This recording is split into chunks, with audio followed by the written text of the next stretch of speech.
You want to support Roland Martin Unfiltered? Be sure to join our Bring the Funk fan club. Every dollar that you give to us supports our daily digital show. There's only one daily digital show out here that keeps it black and keep it real as Roland Martin Unfiltered. By going to RolandMartinUnfiltered.com, you can make this possible.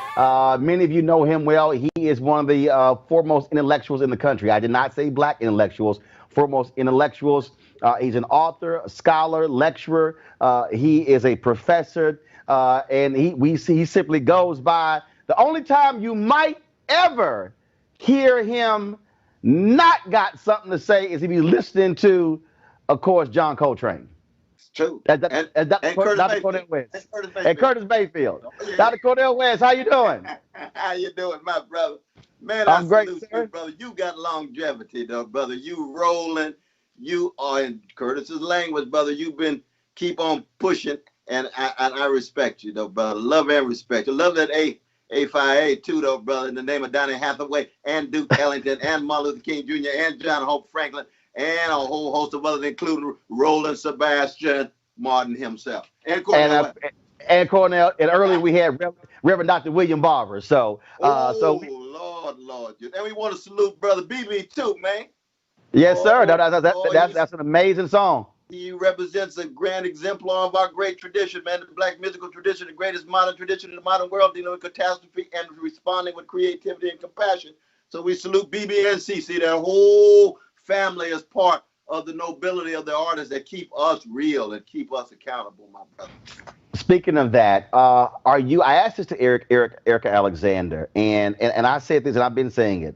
In my 51 and a half years, I have never seen the kind of movement that we have seen in this country, actually around the world, since George Floyd was murdered 6 weeks ago. When you see King Leopold statues coming down in Belgium, when you see them targeting roads in England, when you see in New Zealand taking down colonizer statues as well, when you see corporations having to respond to rebellions on the inside from black employees and young white allies as well, when you see police departments, I mean, George Floyd's murder literally has unleashed something that this we have not seen in more than 50 years. You are absolutely right, though, brother. And Brother Floyd Jr., though, man, his impact on the world. We were comparing him with Emmett Till in 1955, but now it is so global and international. It's amazing. It's amazing what happens when the manifestation of a spirit, of a hatred, of an injustice, in this case of white supremacy, and the fact that it's a combination. You got a neo-fascist gangster in the White House, lying, tied to crimes.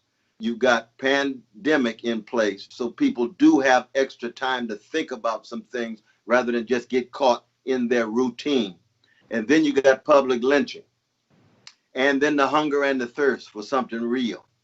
All that coming together, and my brother, this marvelous manifestation of militancy on the streets in the name of a bearing witness in the face of white supremacy is a beautiful thing, though, man. It was unprecedented. Nobody could have predicted this. Nobody. Right. Well, and I think I was having a conversation last night, and someone said that this thing just happened. I said, no, this did not just happen. I said this was a buildup. This was a constant buildup. I said you can go back to Eric Garner. You can go back to those deaths, John Crawford III, Rekia Boarder, Yana Jones. You can go back. You can Breonna Taylor, Mark Arbery. You can go back to Trayvon Martin. You can go back to Jenna Six. I said you can just keep going back. I said, and then what you had was I said for the 12-year-old kid. White kid, when Obama announced in February 2007, that white kid is now 25. And so you have all of those things. And I said, we can't overlook that for them, their first president was a black guy.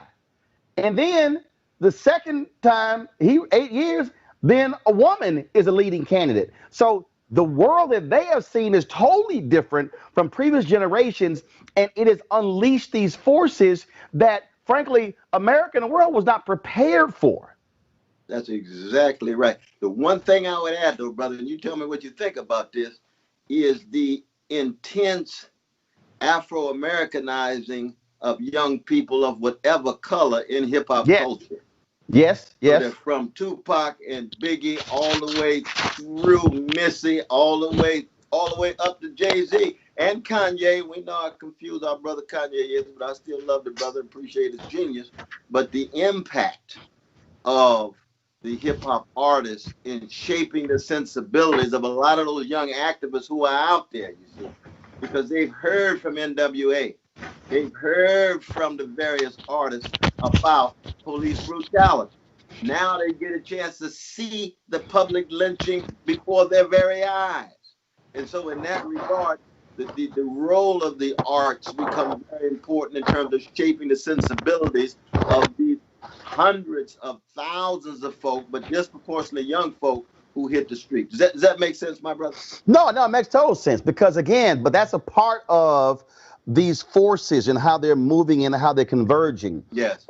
One of the things that, and Reverend Barber and I were talking about this here, and this probably was around the third week after the death of Floyd, and people kept talking about riots, they kept talking about looting, they kept talking about rebellion. Many of us were using the phrases reckoning.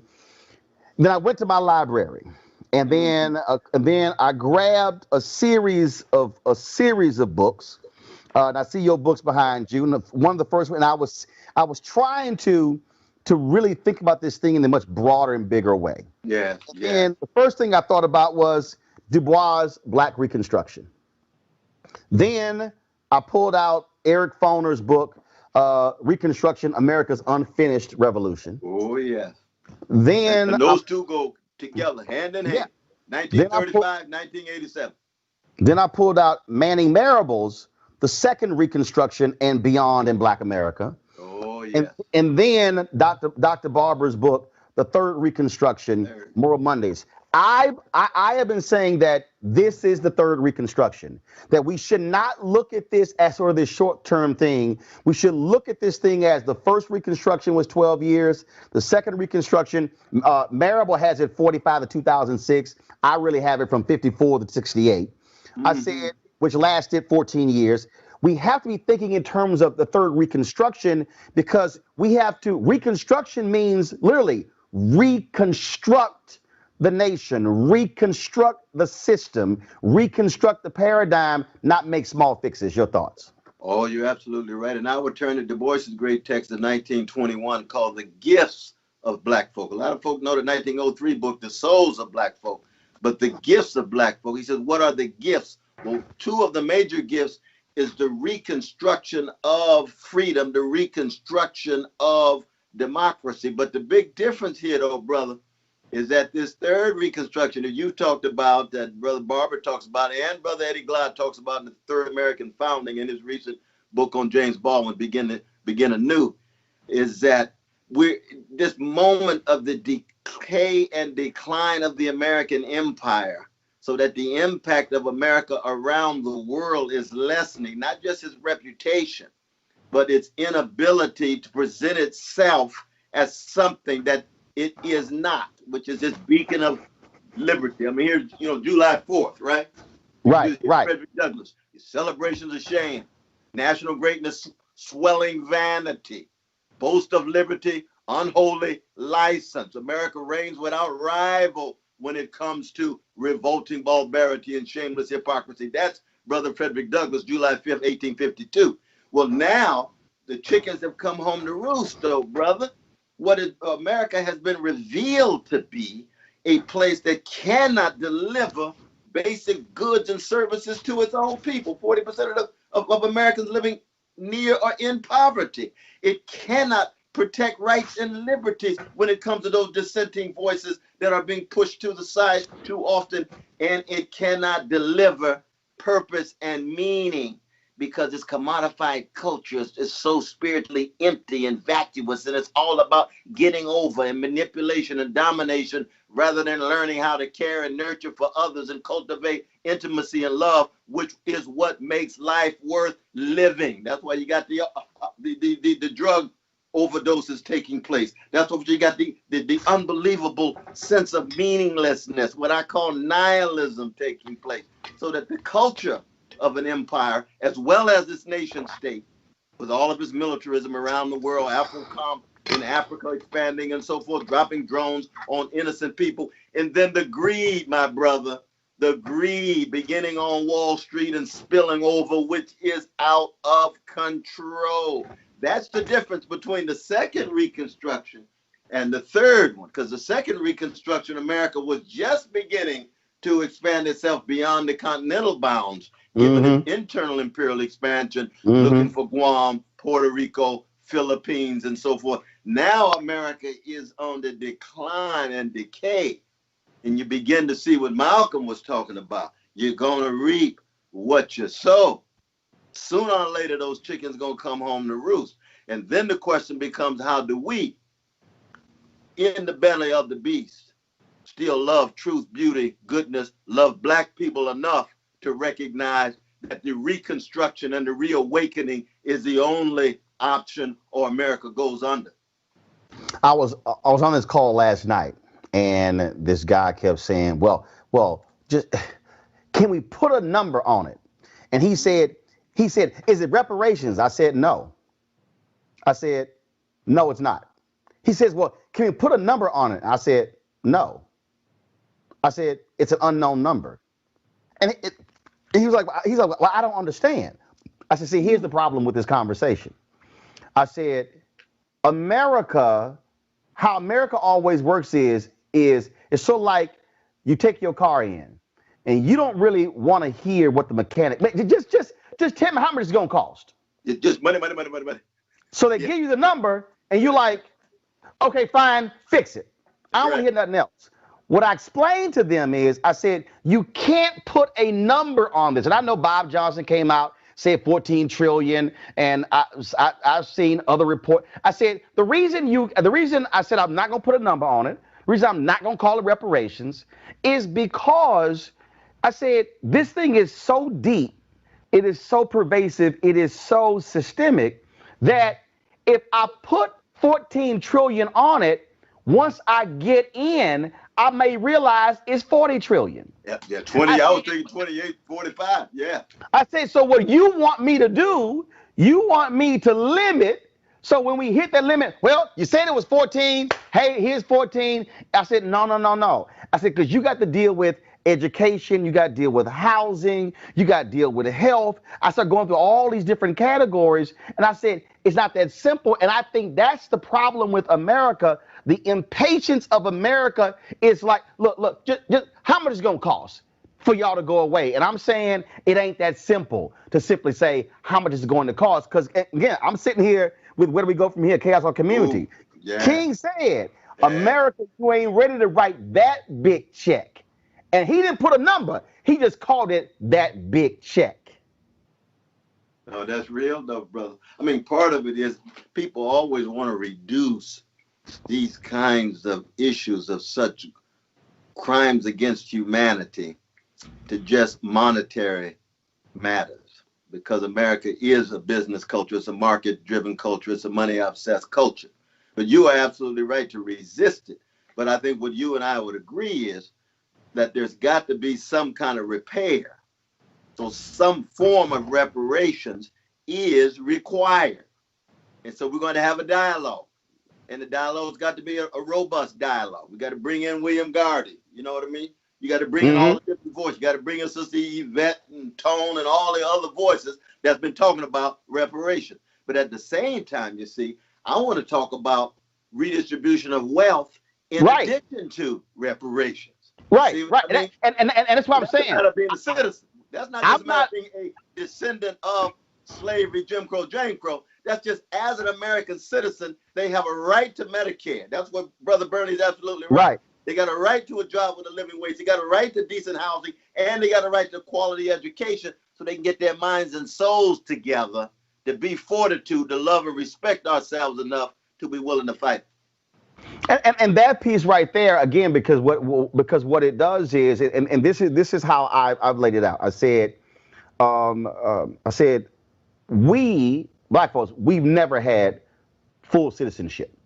That's true. I said we've had it technically. The fact that yesterday I did a whole hour special today on the Crown Act. Today is the first anniversary of the Crown Act. I said, if you want to understand why we're not at full citizenship, the fact that a law had to be passed that says you cannot discriminate on somebody's hair tells me there's no full citizenship. I said, if we had full citizenship, there would be no need for the Crown Act. That's right. There would be no need for us trying to get McConnell to vote on the bill the House passed that restores what the Supreme Court took out of the Voting Rights Act, declared unconstitutional. I said, I said to this group of largely white folks, I said, that's what y'all don't understand. I said, we have always had to go back and legislate our rights when you got it just because it's you. That's exactly right. And that's what Malcolm was trying to tell us in the 60s, that you cannot be a full-fledged citizen if you have to undergo constitutional revision with an amendment to make you citizen, and then it's on paper but never enforced, is never executed on the ground. And when you try to execute it on the ground, you get white backlash so that it can never be true in practice, even when it's on paper. We break our necks to get it on paper. Right. Even when you get it on paper, it's not enforced, you see.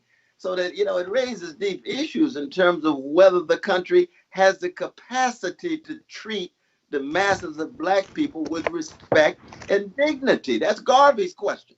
Garvey used to say what? As long as Black people in the United States, the masses of Black people will live lives of ruin and destruction. Now, I have great love for Marcus Garvey. I have great love for the Black nationalist tradition. I'm not a Garveyite. I'm not a Black nationalist. He's my brother. They are my brothers and sisters and so forth. But that question, the Garvey question, remains unanswered because the masses of black men, I'm not talking about the exceptional Negroes. I'm not talking about the black middle class. I'm not talking about those who have been incorporated and in some sense integrated. And I love them too, but I'm going to bring critique to bear on them if they don't put black poor and working people at the center of their view. And of course, for me, the Christian,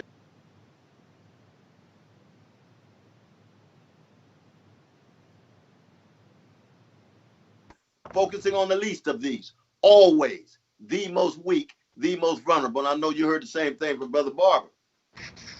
The thing that, as I look at right now, and first of all, these brothers and sisters with Until Freedom and other organizations, New York Justice League, they are strategizing, they're planning, and they're operating. But one of the things that and there are numerous groups out there. There are groups that are national, there are groups that are regional, that are local. Of course, you have your traditional groups, the NAACP and the Urban League, but then you have a number of other different groups. What has been, it's not necessarily troubling me, but as I've been sort of trying to, again, think about this in terms of reconstruction terms. Right. The thing that what I keep saying is, I think, Doc, that the ask is too small. And as I was sitting here, so this was one of the things that, so MLK wrote in Where Do We Go From Here? He says, one of the main questions that the Negro must confront in his pursuit of freedom is that of effectiveness. What is the most effective way to achieve the desired goal? If a method is not effective, no matter how much steam it releases, it is an expression of weakness, not of strength. And so I think right now, the ask is too small. I have been on calls with, I'm vice president digital for National Association of Black Journalists. And we were on a call and someone was talking and they were talking about, well, this corporation, they were asking for 100,000. I said, I'm sorry. I said, that's too small. They said, Roland, what are you talking about? I said, 100 million each. That equals $1 billion. Folks, they were like, what? I said, yes, $1 billion. I said, y'all, this ain't a small ask. I think what we're seeing, people are excited. Well, Adidas is giving 100 million and Michael Jordan and Comcast is giving 100 million and Apple 100 million. And I'm sitting there going, 100 million a year? I think we got to be challenging our folks to say that the ask is too small. That's true though, brother. That's true. Because see, what has happened now is, when you have brothers and sisters of all colors in the streets and the status quo is running scared, that they throw money at the problem. But see, philanthropy is not justice. Charity, not justice. And it's not investment. And it's not investment. And it's not consistent and recurrent. I like your notion of annual, yearly, a pattern of support, you see. But we got to make sure that vast amount of that money though just doesn't end up in black professional pockets. Right. Somehow it's got to get to our precious brothers and sisters in the hood, dealing with poverty, dealing with inadequate housing, dealing with massive unemployment and underemployment, because it's so easy that the money remains circulated within the professional class, be it black, white, or whatever. And so you end up with a class hierarchy that's just more colorful at the top, but the class hierarchy still got too many folks suffering, disproportionately black, disproportionately brown, disproportionately indigenous peoples. Which still requires organization, which still requires structure. And courageous leadership. Leadership. Right, and that's the piece where what I keep saying to folk, it's real easy to say. It's real easy. I go back to the May Day marches we had. You had Latinos/Hispanics marching all over the country. 1 million in LA, 1 million in New York, in Chicago, in Houston, all over the place. But people say, well, why wasn't it effective? It wasn't effective because you had boots on the ground, but you did not have organized infrastructure who could then take those demands, place it within a public policy narrative, and then drive it through. See, we keep talking about King and Fannie Lou Hamer and all those folk, but you can't ignore Clarence Mitchell. If there's no Clarence Mitchell walking the halls of the Senate and the House pushing folk on the bills, so he was doing that work, and so that's the other piece that And again, I look at these groups, and what I keep asking the groups is, okay, this is what you're doing, but what's your plan? I see but what's the plan? And you're doing, how's it reaching people? Where is it going? Where are resources going? And I think we got to keep doing is challenging black folks, black organizations right now saying, oh, okay, so the corporations are giving you NAACP this money and the Urban this money. Okay, but we want to see the plan. Yes. What you're going to do with the resources that they are given. There you go. We want accountability of you when the money comes in terms of your plan and how it will be executed. Now, I do want to say this about that Mayday, because I was there marching with my Latino brothers and sisters. You remember at that particular moment, DACA was off the chart. Yeah. We put pressure on Brother Barack Obama. Tremendous pressure for him to push through on that executive order. We had almost 1 million folk in Washington, D.C. And I give Mark Mario credit because he was there. It was wasn't that many black folk there. Very true. Brother Tavis was there. But I mean, you were covering it. But I mean, you everywhere. Right. You know what I mean? You everywhere. That's the kind of Houston, Texas brother you are. You everywhere. That's right. But the thing is that you have to be able to have an inside-outside strategy. See, you got the Sister Barbara Lee's on the inside. You got Bernie Sanders on the inside. I'm talking about the folk who really gonna fight. Now, I'm not talking about folk who just posing and posturing like peacocks. I'm talking about they're gonna really come through. But you have to have insiders who are heeding the call of folk on the street, so that pressure is very, very real. We one of the things that a few weeks ago, and we had a great conversation. You had some prison stuff that you were doing. You had a podcast, and we had this great conversation with Brothers of Alpha. Oh yeah, I wanted to be there, but my brothers from Broadway were yes, sir. It's all good. We had an unbelievable conversation, and the thing that and the reason I have been pushing them. And I've been talking about this here because what keeps getting stuck in my head is something that King said. Because again, I keep getting stuck on organization and infrastructure because you can't mobilize people unless you have something you're mobilizing them into. That's right. And I want to get your perspective on this because I have been preaching and yelling this for more than a decade now. When King said, there are already structured forces in the Negro community that can serve as the basis for building a powerful united front. The Negro Church, the Negro Press, the Negro fraternities and sororities, and Negro professional associations. But I love this line. We must admit that these forces have never given their full resources to the cause of Negro liberation. He said, too many Negro newspapers have veered away from their traditional role as protest organs agitating for social change and have turned to the sensational and the conservative in place of the substantive and the militant. Too many Negro social and professional groups have degenerated into snobbishness and a preoccupation with frivolities and trivial activity. The reason that's important because what I have argued and what I said to the Brothers of Alpha and all the Divine Nine, I said, we have this massive infrastructure. We're international, national, regional, state, grad chapter, local chapter, and we have programs that go all the way down to pre-K. We're self-funded. Corporations don't fund us. I said, yet our focus for the most part is on internal. And I've argued that if there's a city council, a school board, a county commission, or a state legislature, if they see men in black and gold and don't automatically shudder, that means we have not been showing up, flexing our muscle. Ooh, that's a powerful, powerful way of putting it, my brother. That's very real. And we should be very candid about what Brother Martin was hitting here. He was talking about the worst of the black bourgeoisie, the worst of the black middle class, or what James Weldon Johnson and Rosamond in the Negro National Anthem said, we're falling in love with the felicities of the world, drunk with the wine of the world. See, which is the superficial stuff, status, position, rather than service and sacrifice. Now, the best of the black bourgeoisie, Martin himself, Duke Ellington himself. We can go on and on. Those middle class folk that said every black person, and I would say as a Christian, everybody, but every black person has exactly the same status.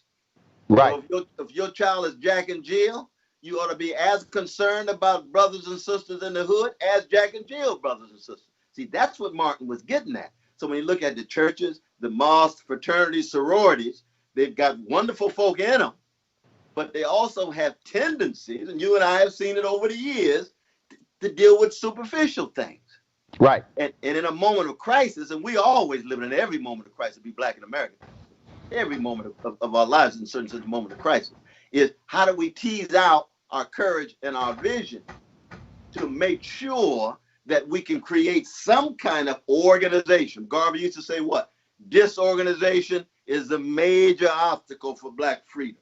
Stokely Carmichael, Kwame Nkrumah would say it over and over again. Organize, organize, organize. Right. And a variety of different kind of organizations. See, I don't think we'll ever have one overarching organization. No. I mean, people come down on me recently. I was been defending my dear brother, Mr. Louis Farrakhan, in terms of his right to speak. They canceled him on Fox. I was on Fox News. I said, no, he got a right to speak. Well, you disagree with him. Well, he's my brother. We overlap on some things. We both hate white supremacy. We argue on other things, you see. But we have to be willing to take a risk. If somebody messing with you, you not perfect, I'm not perfect. But you are my brother. And if you know over the years, I've got to step forward. Why? Not because any of us exemplify purity, but because there's a slice in the black community of people who are willing to step out, be courageous, cut against the grain. And when they do that, even when you disagree with them, you have to defend their right to be, to speak, and so forth. And so that requires just a matter of consistency, though, brother. And consistency is a rare thing these days. Even given this historical moment that we're in, it's hard to find consistent folk. That's why I started off talking about your longevity, man. The up, the down, Roland is still there. That's right. You ain't gonna do it, man. Right. And you're absolutely right. On that one is very. So I want you to explain for our folks. We discussed this the other day, that I don't think white America has really any understanding that with the relationship between Nation of Islam and African Americans. And some people got mad at ICE. Some people got mad at Ice Cube when CNN's Jake Tapper was criticizing Farrakhan, and Ice Cube tweeted, "Watch your mouth." Right. Right. What do you say to the white folks and some black folks who say, "Wait a minute, how can you be black and criticize a Richard Spencer, criticize some? So they would throw in a David Duke and other. How can you criticize them, but then you'll say that Farrakhan should speak?" How do you respond to that? Well, one is I say first you got to quit lying about my brother, Minister Louis Farrakhan. When he said Hitler was wickedly great, he was the greatest among the wicked ones. And it was an indictment of a Holocaust. It was a critique of Hitler's treatment of Jews. So what has happened is you get this shoddy journalism where they say, Ms. Louis Farrakhan said Hitler's a great man. That's a lie. He said he's wickedly great. Well, he said something about Judaism. He said Judaism can be used as a gutter religion. Well, I'm a Christian. You know that. Can Christianity be used as a gutter religion? Hell yes. Ku Klux Klan. Constantine using Christianity to defend the empire. Christianity used against women, against gay brothers and lesbian sisters. So first you got to tell the truth about Minister Louis Farrakhan. Now, does Minister Louis Farrakhan speak only the truth? No. He got to be accountable like everybody else. And in fact, you challenge him aggressively on his attacks on people of the Jewish faith. Absolutely. And when we met for 9 hours, when we first met, and all I told him was, I said, there's no such thing as the Jews. You got reactionary Jews, you got right-wing Jews, you got centrist Jews, you got progressive Jews, you got revolutionary Jews, just like there's no such thing as the blacks. Nobody speaks for me or speaks for you. We got Clarence Thomas on the one hand, we got William Barber, we got Michelle Alexander and Angela Davis on the other. And he received that. He said, Brother West, I see what you're saying.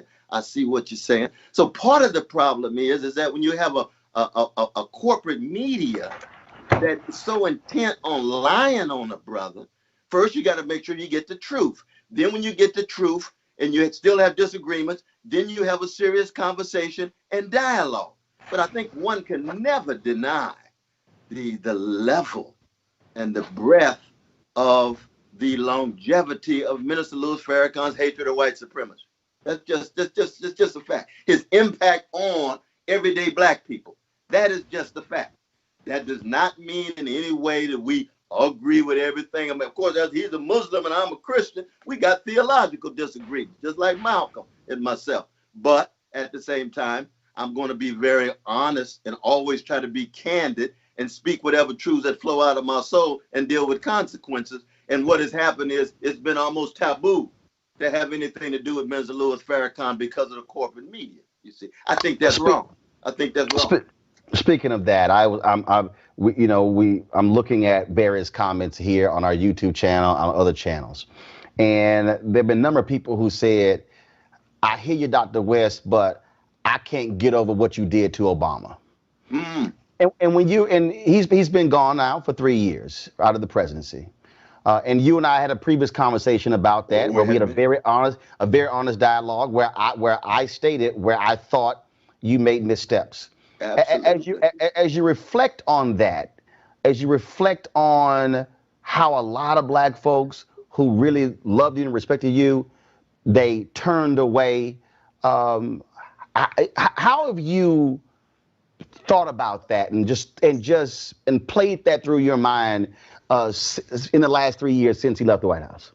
Well, I mean, one, as you know, for me to do over 65 events for Brother Barack Obama for free from Ohio to Ohio in 2008, and then support him again in 2012, I would say, well, I am going to speak the truths inside of my soul in regard to any head of the American empire. That my critique of the system is different than a critique of just the person. I've never been obsessed with just the individuals. I've always been obsessed with the injustice in the system as a whole. So when they say to me, "Oh, Brother West, you were hating on Obama," no, I hated his relation to Wall Street when he bailed out Wall Street and didn't bail out the homeowners, and 58% of the black middle class lost their homes. Oh, you hate Obama. No, I hated him dropping drones in Libya, in Yemen, in Somalia, in Afghanistan. 563 of them, over 4,000 people killed, many innocent ones. I'm a Christian. Every baby got the same value. I don't care what color they are. So I got to bear witness to that truth. Now, the symbolic significance of Obama, I never denied. He is historically unprecedented. He's brilliant. He's poised. He's subtle. He got a magnificent family. He and Sister Michelle have done a wonderful, wonderful job with their two blessed daughters. But that doesn't mean I don't critique the system. He was head of the U.S. empire, tied to Wall Street, tied to drones. So just like Martin had to come out with a critique of Vietnam, just like Martin had to come out with a critique of wealth inequality and Wall Street greed, why is it that the Wall Street criminals get away, but those who commit crimes in the hood go straight to jail? I had to raise my voice. And I went at Obama tough because my expectations were high. Therefore, my disappointment was deep. And so in that sense, I would say to many of the young brothers and sisters, whoever they are, and they don't have to still agree with me or whatever, but as they look back, do they not admit that when it came to Obama speaking to issue, even of white supremacy? You remember when the black leaders came out of the White House in March of 2009 talking about, well, there's no such thing as the black agenda anymore because Obama said he's not president of black people. He's only president of America. And therefore, I remember, and I disagree vehemently. I disagree vehemently. And I said explicitly right there in Ebony magazine, that makes me want to vomit.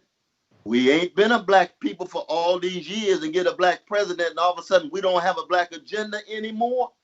No, something is wrong. That's a Keith Sweat moment. Something just ain't right, brother. Something just ain't right. Now, I had to raise my voice and say that. But it's true that it was the some of the language that I use upset some folk. But when it comes to me speaking what's inside of my soul, brother, I'm going to be like Al Green. I just got to get it out no matter what it sounds like. And I'm sorry sometimes I want to be accountable. But in the end, it ain't about hating Obama. It's about hating deeds. See, I believe in hating the sin and trying to always love the sinner. And I've never talked about him personally in terms of his character. I've talked about his conformity, his complacency, and sometimes his cowardliness. And people don't want to hear that, but everybody got cowardliness. I got it. I know you probably got a little bit. He got it too. We need to call it out. What is your present day relationship with Tavis Smiley? I don't have one. I've never had a relationship with Tavis. We would speak, I would see him, but we never had a relationship. He lost his show. He lost the lawsuit. He no longer does his State of Black America events. There are a lot, basically before this whole phrase cancel culture came out, there were a lot of folks who said they canceled Tavis, and they were linking the two of you frankly, because of your criticism of Obama. Is there a place for Tavis Smiley in Black America, and should there be some type of reconciliation? Because when you bring up his name to a lot of Black folks, they are still very angry again with you and him, but especially him. Well, I mean, when you turn back to Brother Tavis's powerful text, accountability, if they actually read that text, they'll see that he turned out to be more right. Because all he was calling for, and I was calling for, was accountability. When he and I went on the poverty tour, because Brother Barack Obama would not mention the word poverty, he only talked about the middle class. Who's talking about poverty now? Almost everybody. Mm-hmm. So that people have to give Brother Tavis credit in that regard.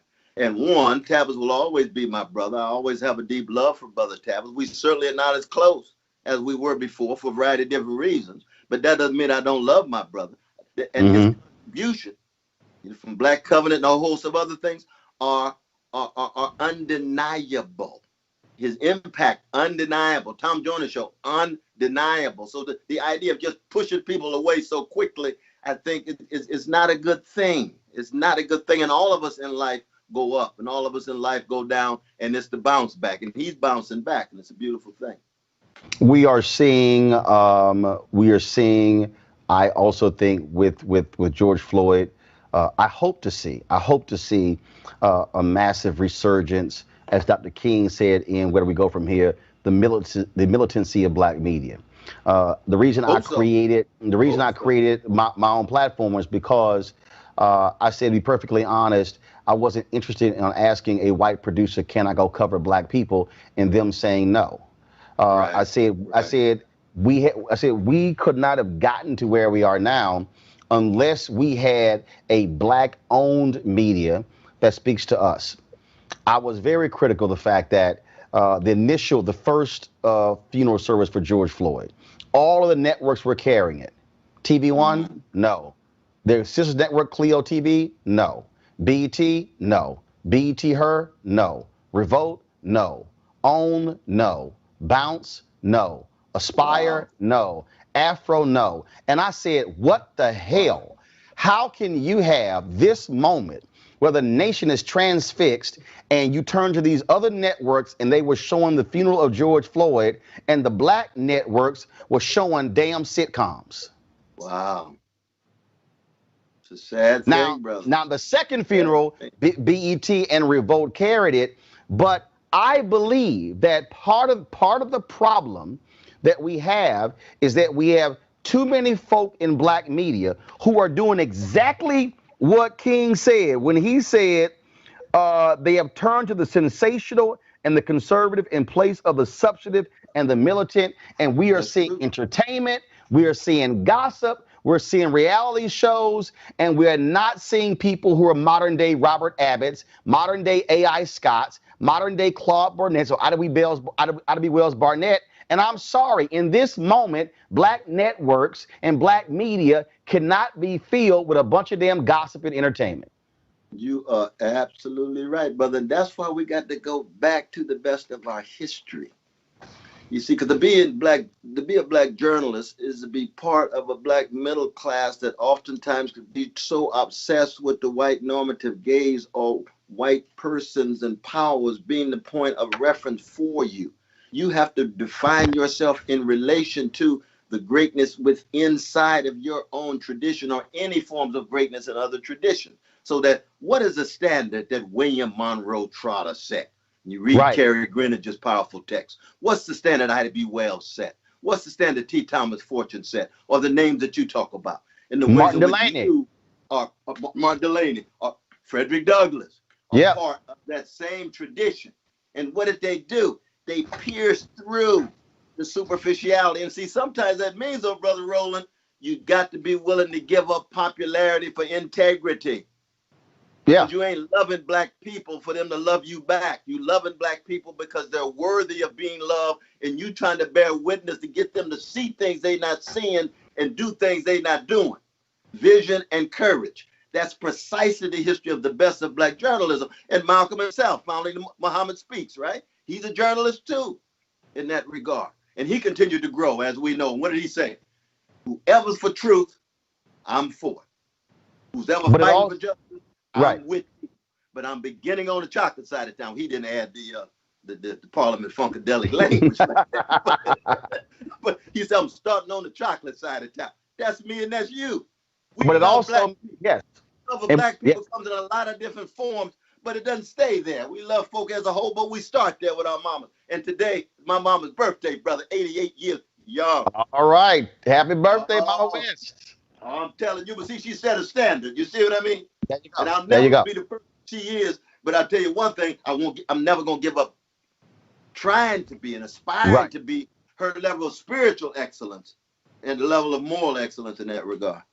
It also requires for black people to have to be willing to fund our own stuff.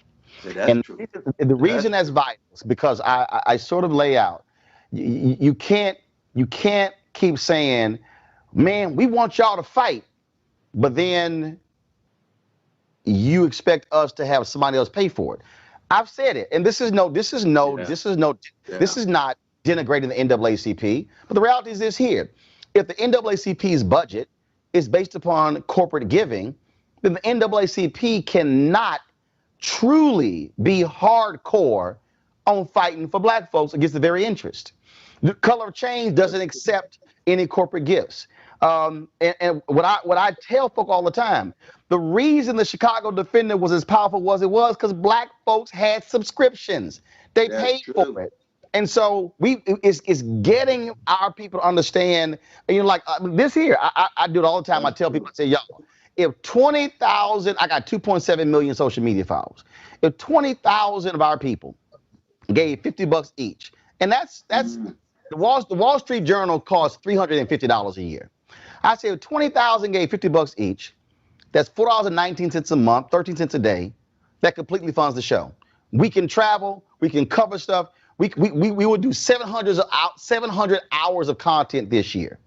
I said, but we've got to be willing to fund it. Now we've got about 8,800, 9,000 folks. We got 11,000 to go. But the point I'm trying to make is you can't keep expecting somebody else to fund your freedom fighters to fight for your freedom, because whoever's funding your freedom fighters is really who they responsive to. No, I tell you, those strings are real. Those strings are very, very real. You are absolutely right, my brother. Absolutely right. And that means that we have to have a black business class that puts struggle for justice more at the center than just a matter of making money and living large. Now, we're not denying, they can live well. Right. But when you're in struggle, you got to be able to make some sacrifices here. And you got to be able to provide support for folk who are fighting for your cousins, because all your cousins not doing as well as you are. And they are just as precious as you are. And many of your cousins catching hell, and getting tired that all of us got, loved ones dealing with mass incarceration and all of this mass unemployment and the inadequate education and housing. And they are just as priceless as anybody else. Mm-hmm. Oh, and that's why I don't have it, but it actually is upstairs. Martin Depp's book on Operation Breadbasket. One of the most underappreciated things that MLK left us, that Reverend Jackson picked up, and they used the power of boycotts and the power of the church to increase the wealth of black folks when it came to jobs, putting money in black banks, when it came to black businesses, also supporting them. John Rogers lives in that tradition where I lived in Chicago 6 years, where I saw John Rogers at Rainbow Push every Saturday with his check, because he said, we can't ask our civil rights leaders to fight for us and then expect them to starve, because ain't no 401k plan in the civil rights movement. And I think just for too many of us, is I think that a lot of black folks, I just keep saying, you can't sit back and say, man, what y'all gonna do if you're unwilling to also make sure the black church, the reason it was so powerful, because the black folk funded the pastor. They had independence and autonomy when the pastor was courageous enough. Right. Pastors can sell out too, like in Detroit, they sell out to Henry Ford. The Reverend C.O. Franklin refused to. Charles Leander Hill of Hartman Memorial refused to. Charles Adams refused to, but you are absolutely right. And John Rogers is a good example. I break bread with him every year. He's tied to Brother Father Flager, right there, to St. Sabina. He gives to St. Sabina, just like he gives to Brother Jesse, you see. But he's very much part of the black upper class, really. He got some serious cash at Ariel, but he's never forgotten from whence he comes, and he provides certain kinds of financial support to forces for good, like Brother Flager and like Rainbow Coalition, a host of other organizations that he and last question for you. Last question for you. 50 years from now, a kid is stumbling through books and they come across a Cornel West book. They're perusing YouTube and they come across a video, an interview, this interview, a speech, a lecture. And they're like, who is this? What do you want that kid to know who Cornel West was? Wow, that's a powerful question, though, brother. I would say this, that if they had any sense of what I tried to do in my own fallible and feeble way, that I would provide them as a vehicle to what it is to be part of a great people, of a great tradition, who've been hated chronically for 400 years and kept dishing out love warriors, who were terrorized for 400 years but still was free, who was traumatized for 400 years but still had a style and a smile. And so they would then connect me to Ma Rainey's, the Bessie Smiths, the John Coltrane's, the Curtis Mayfield, the Dramatics and the Delphonics and the Emotions, and all of those of that tradition in the face of overwhelming catastrophe that said, here comes some more compassion, here comes some more courage, here comes some more creativity. Listen to Mary Lou Williams on the piano and you understand what West was trying to do. Be a part of that tradition, not looking for popularity now. No, not at all. Looking for integrity, putting a smile on his mama's face and his daddy's and grandma and granddad, because that's where I come from. That's who I am. So I would hope they wouldn't focus on me. They would see through me this great tradition. And I do believe, though, brother, it is the greatest tradition in the modern world. There's been no other people who have been both hated and terrorized and traumatized the way black people have, and yet keep dishing out love warriors. Now, how long that tradition gonna last? We don't know. We don't know. We may reach a point where the black community say, you know what? We just need to create a black version of the Ku Klux Klan. They terrorized us, we terrorized them. Our tradition says we were looking for something deeper. But we might run out of gas. And they'll say, well, Brother West was one of those old Neanderthals. He was part of those old love warriors. Hey, that's true. That's true. We don't know what the future people bring, you see. But a little small slice in my shipwreckage life make access to that great tradition. So if they end up listening to John Coltrane, Love Supreme, they understand what I was talking about. Oh, yeah. They listen to a little Aretha. They understand what West was talking about in his text, in his interactions, in his movements, in his style, in his smile. That's where I come from.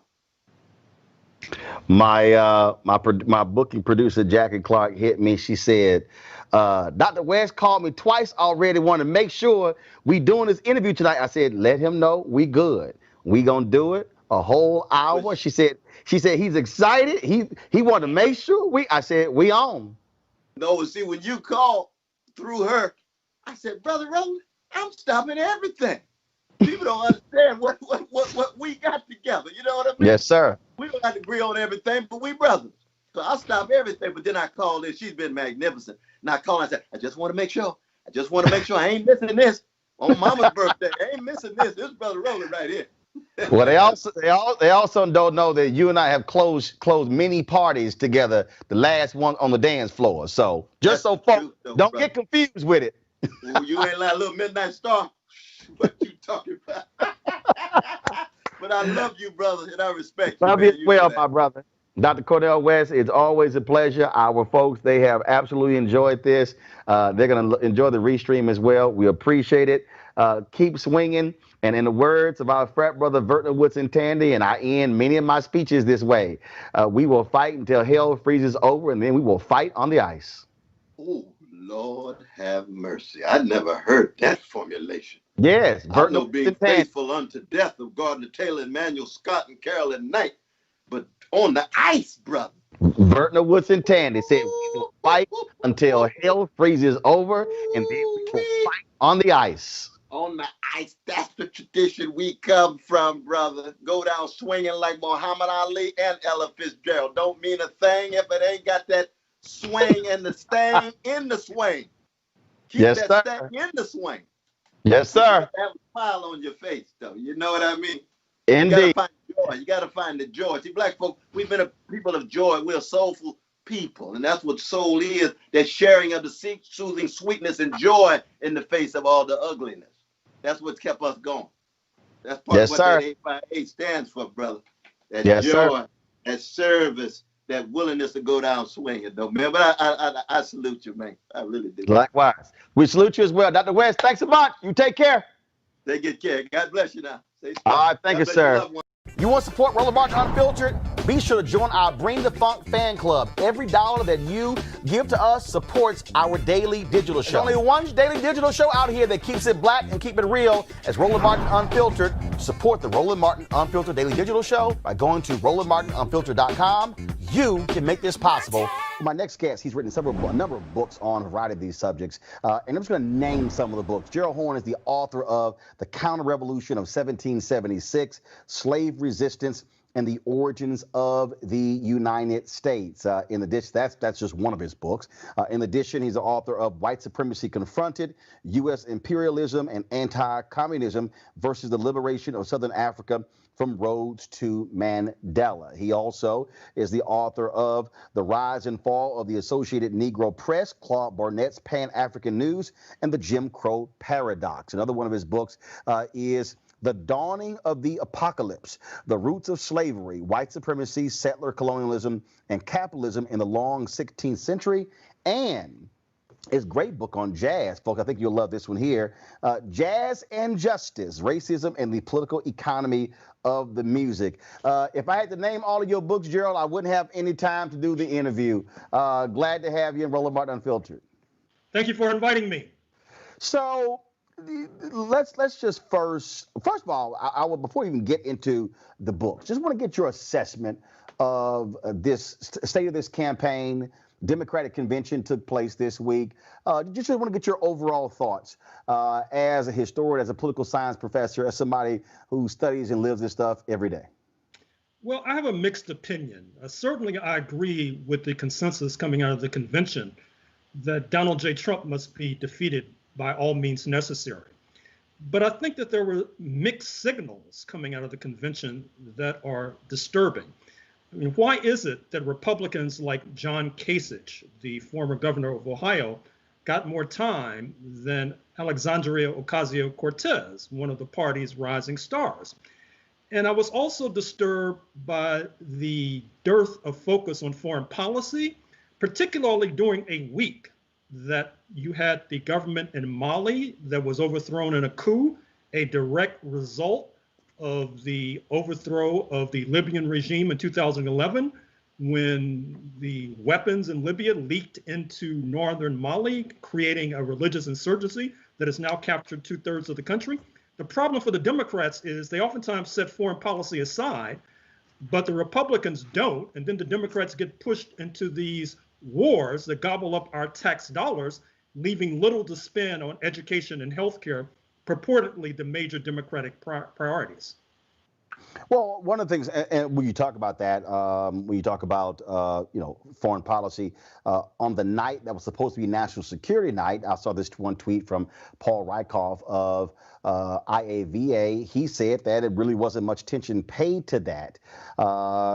He said, as opposed to, of course, General Colin Powell, he spoke that night. But look, Democrats also are in a position where Republicans, I said this last night on the show, Republicans can be far right or far right.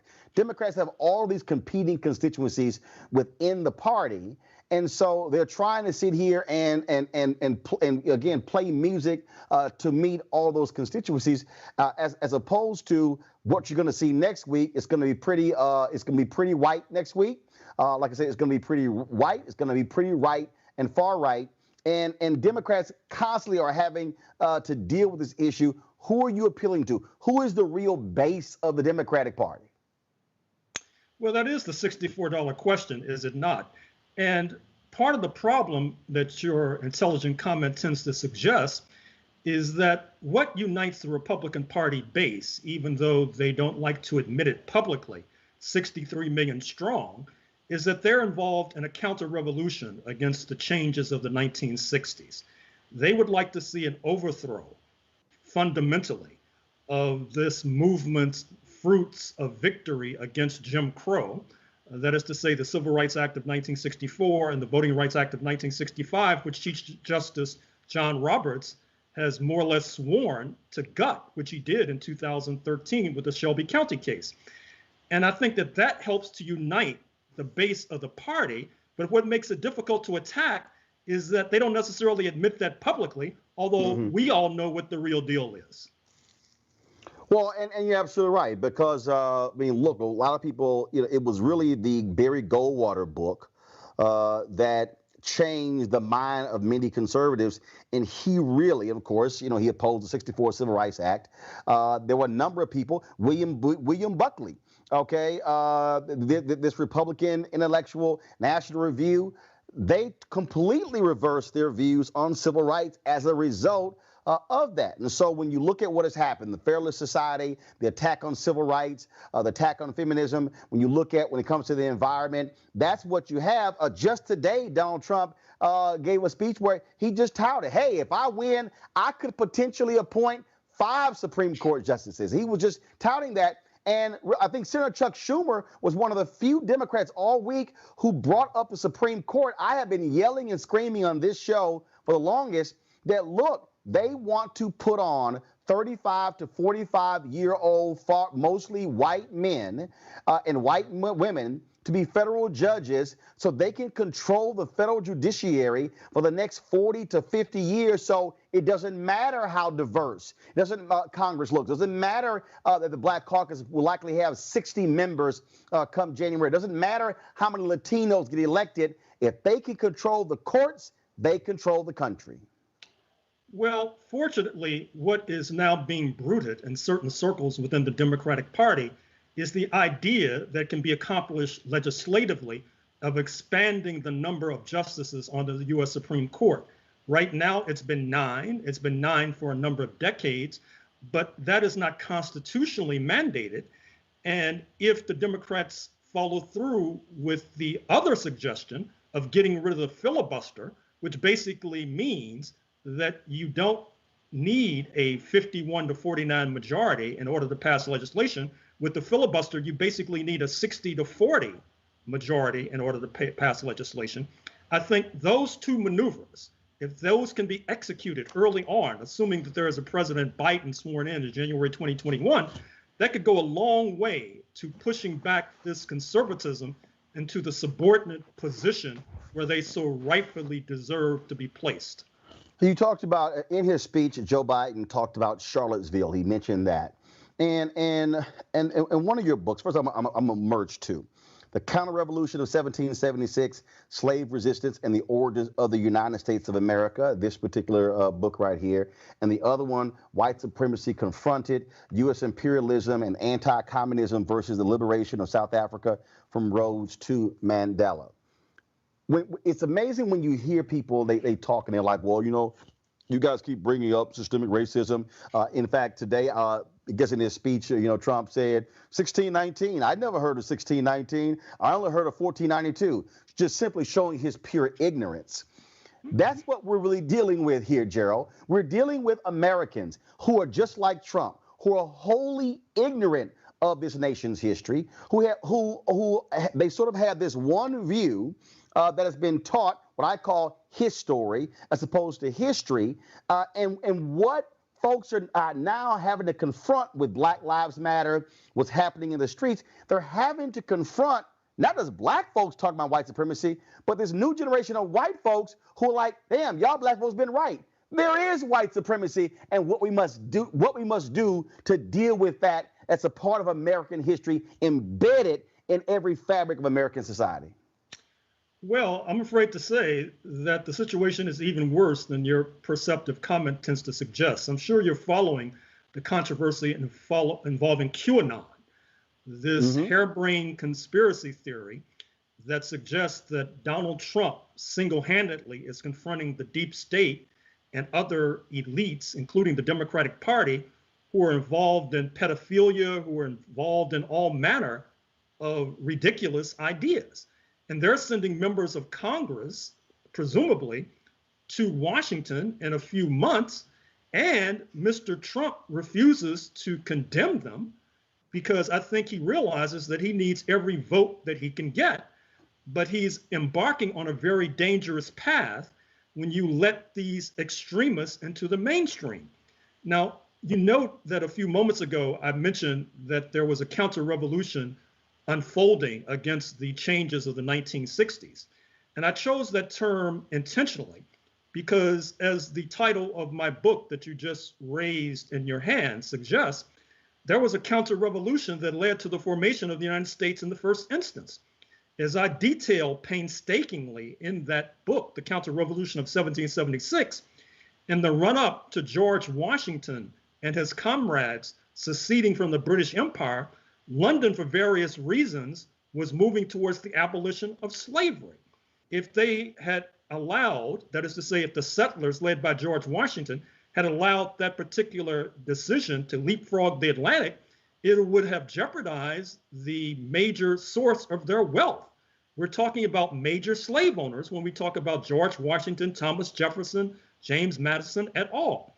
And then there was the idea that London was getting tired of expending blood and treasure, waging war against Native Americans, and then turning the land over to real estate speculators like George Washington, who may have been the biggest landowner in North America.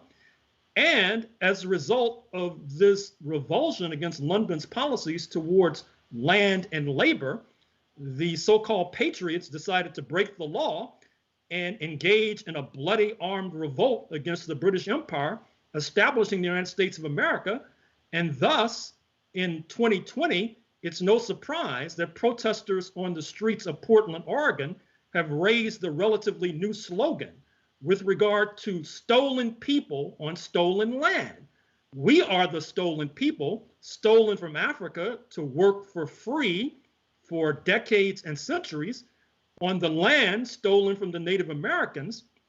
And fortunately, this kind of perceptive analysis has not arrived a moment too soon. Well, and part of the issue also is that when you look at the folks who are sitting on these cable networks, frankly, many of them, especially a lot of these hosts, not well read. Not understanding how to sort of bring these things all together. When I think about the book, The Color of Law, when you talk about really where we stand with housing in this country, which goes directly into the issue of wealth, things along those lines. And when we talk about again, colonialism and white supremacy. You mentioned Congresswoman Alexandria Ocasio-Cortez. She specifically used that word in the 60 seconds she had when she nominated Senator Bernie Sanders. You have a former Department of Homeland Security official who has said that Donald Trump wanted to trade Puerto Rico for, I think, Greenland or something along those lines. Then when you see him calling African nations shithole countries, sitting here limiting people who are here, sending them back, whether they are going back to Liberia, whether they're going back to Haiti, going back to all these countries, what you have is an administration who sees themselves as the last line of defense to maintain whiteness, and that's what Stephen Miller is about. That's who Donald Trump is appealing to. Vice President Pence gave an interview on CNN where he was like, I don't know, y'all chasing these shining objects, I don't know who they are. And the anchor was like, so you don't even pay attention to the news? I mean, that's what you're dealing with. So I keep telling people, all these black people who also, who are like, well, man, why you keep saying Biden Harris? I'm like, y'all, I am not saying that Biden Harris are these perfect individuals, but we have a clearly defined white supremacist who is enacting white supremacist policies, and let's not pretend that's not the case. Well, it's striking that you mentioned what you just did, because recall that when the Civil Rights Act of 1964 and the Voting Rights Act of 1965 were passed, it was President Lyndon Baines Johnson himself, a man with roots in segregationist Texas, who suggested that the Democratic Party, his party, would be losing the South for years to come and would be losing the white vote for years to come. And that is precisely what has transpired. That is to say that the last time the Democratic Party won a majority of the vote that basically is defined as white was before many in your audience were even born, believe it or not. And one of the ways we were able to countervail that particular advantage was our reliance upon and solidarity with our friends in this international community. Recall that it was just a few weeks ago at the Human Rights Council in Geneva, Switzerland, that the African Union, headquartered in Addis Ababa, Ethiopia, filed a motion calling for a commission of inquiry into what they term, quote, systemic racism, unquote, in the United States of America. This was in the wake of the lynching of George Floyd in Minneapolis on camera, May 25th, 2020. Now, the State Department played it cool, but beneath the surface and behind the scenes, they were lobbying furiously, issuing threats, twisting arms, and that resolution did not take flight. The tragedy of that entire episode is that I'm not even sure if leaders, even intellectuals in our community, were aware of what was being done on our behalf at the Human Rights Council of the United Nations in Geneva, Switzerland. I hope and I trust that another opportunity like the one in June 2020 will reemerge. And I hope and I trust that when it does reemerge, the Congressional Black Caucus and the NAACP will be on the case and will be able to put maximum pressure on Washington to get its act together with regard to taking aggressive steps to finally root out this pestilence known as systemic racism and white supremacy. There are people who are watching who may have a surface understanding with the depths of white supremacy. One of the other books, Keenan, if you could go ahead and show that graphic, is The Dawning of the Apocalypse, The Roots of Slavery, White Supremacy, Settler Colonialism, and Capitalism in the Long 16th Century. And the reason that is so important, because Gerald, what bothers me is that when I get into these arguments with these ADOS folks, who many of them for me are anti-immigrant, when I listen to right now this whole battle, well, Kamala Harris's daddy is Jamaican, mom is Indian, and so she don't really understand our situation, even though she was born in Oakland, daddy left when she was 5, and you go through all that sort of stuff along those lines.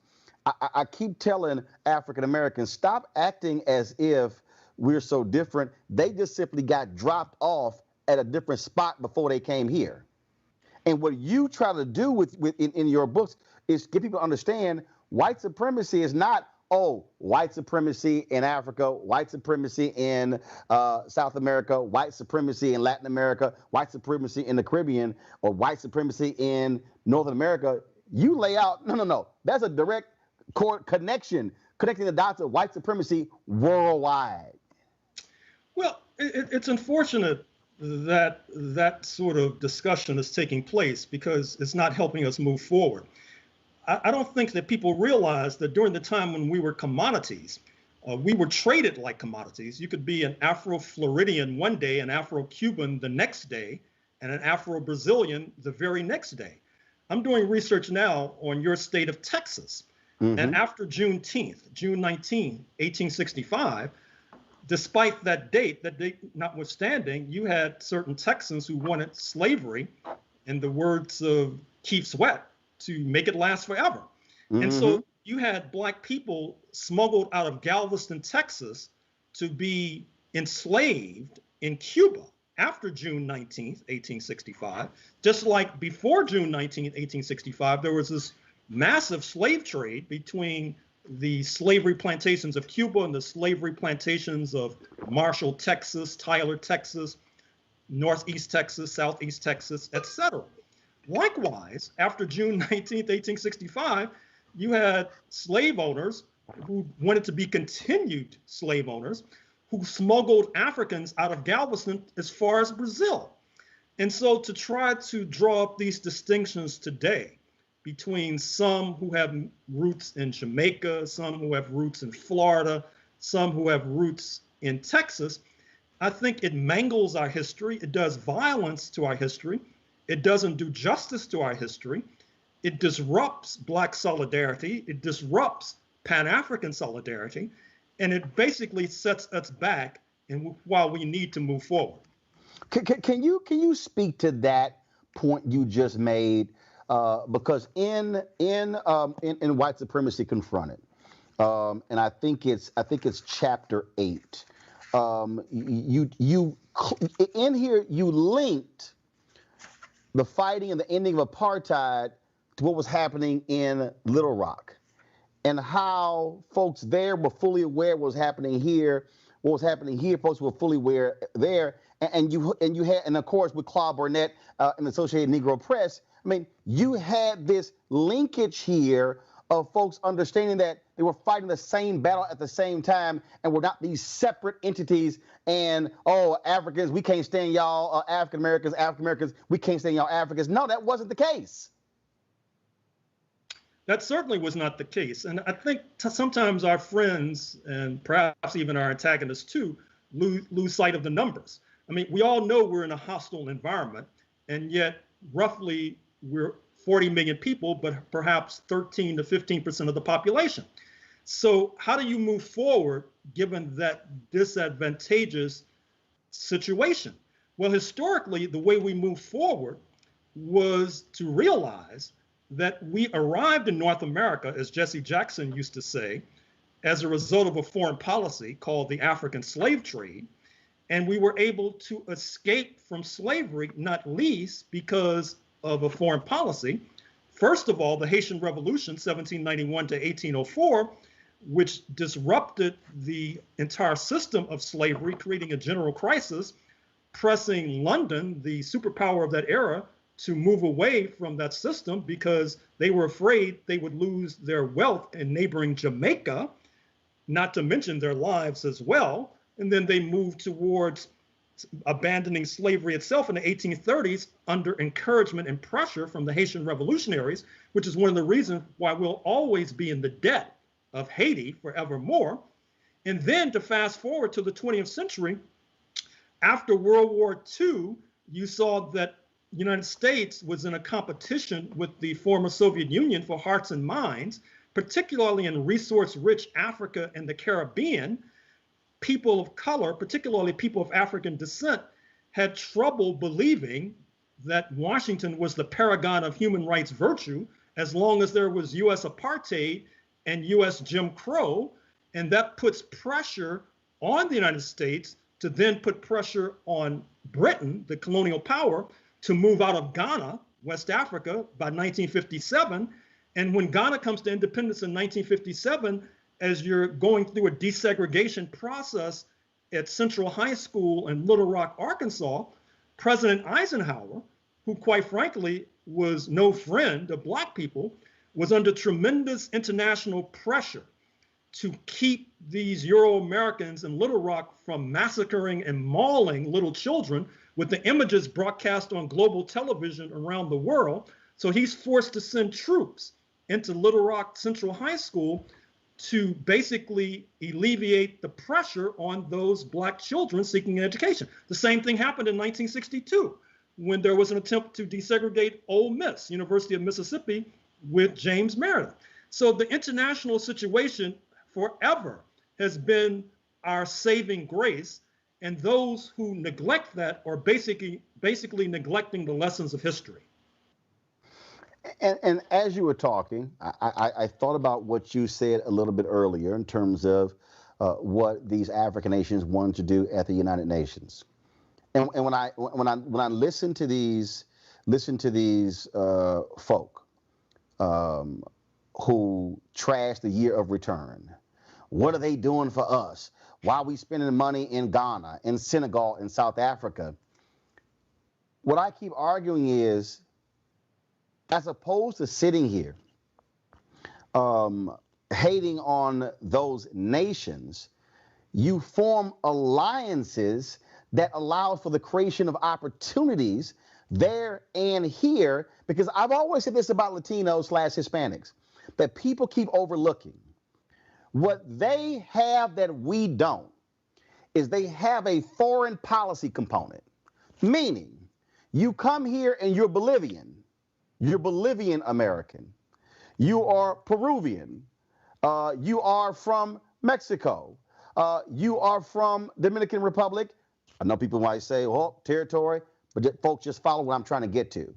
There's a relationship. So even though Dominican Republic, even though Puerto Rico, yes, folks say, oh, no, hold up, I'm Dominican, I'm Puerto Rico. There still is more of there's a different connection there than, frankly, if you're African American from Alabama or from Mississippi.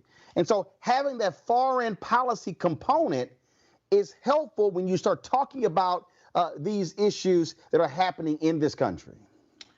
Well, obviously you hit the nail right on the head. And what it reminds me of is what we lost after South Africa came to independence in 1994. Because I'm old enough, you're old enough to recall the anti-apartheid movement of the 1980s and the 1990s. We oftentimes associate that with Trans-Africa and Randall Robinson, now residing, by the way, in the Caribbean. But actually, the anti-apartheid movement was much larger than Trans-Africa. There were many local committees, many local organizations as well. Actually, before Trans-Africa, the Polaroid Revolutionary Workers. Exactly. In fact, when I interviewed the late Ron Dellums, I interviewed him. He told me when Nelson Mandela died, I had him on the show. It was the Polaroid Revolutionary Workers, Ken Williams and Carolyn Hunter, who later married Ken, who they were the ones who brought the issue of divestment to the CBC. Dellums said they told us about it. So we always talk about Dellums and Conyers. Those two brought it to the Congressional Black Caucus. Well, absolutely. And even before the Polaroid Workers, bless their hearts, there was the Council on African Affairs engineered by Paul Robeson, the tallest tree in our forest, the late great actor, singer, linguist et al., who formed the Council on African Affairs in 1937, which crusaded into the mid-1950s when it was driven out of business. And so, driven out of business by the U.S. government, by the way, I should add. And so when South Africa came to independence, I think there was a sort of a sigh of relief, a sigh of exhaustion. It was felt that, okay, our job is done. You saw a lot of those organizations be rolled up. The ties were not necessarily maintained with our friends and comrades in Southern Africa. And now we are bereft to a certain degree, being ruled over by this white supremacist, Agent Orange, the oaf in the Oval Office, who's about to embark on this equivalent of a Klan Clavern next week, taking place virtually online. And the fact that as of today, we cannot say with assurance that he will be defeated on the first Tuesday in November should be chilling and alarming to us all. But it's not too late to try to restore those sorts of global connections. And by the way, they're not only political connections. I think that our folks in the business community should recognize that they too have a stake in this situation. I know that you have before you the book I wrote on the Associated Negro Press, led by Claude Barnett, Yep. who of course was an entrepreneur. He was a business person. He was trying to make money. But in terms of disseminating the news, he decided that the better part of wisdom was not only to cover Black communities in the United States, but to cover Black communities in the Caribbean, to cover Black communities in Africa, et cetera. And he did good and did well, because by doing good, he was able to make connections for himself that proved to be personally profitable. And in fact, he saw his news enterprise as something of a loss leader. It was a way for him to gain interest into the halls of power, into the corridors of power, to gain admittance to meetings with the late, great Kwame Nkrumah, the founding father of independent Ghana, for example, in 1957. So whatever segment of our community that we're discussing, we all have a stake in reviving and resuscitating these global connections that have been to our benefit over the decades and centuries. Man, we could literally spend 5 hours going over these books, and I got a couple of more questions. And again, folks, we're talking to Dr. Gerald Horne, professor there at University of Houston, in my hometown. And at the end of the interview, I'm gonna show you all 5 books, y'all. First of all, he's written 30, but I'm gonna show you the 5 that I have in front of me.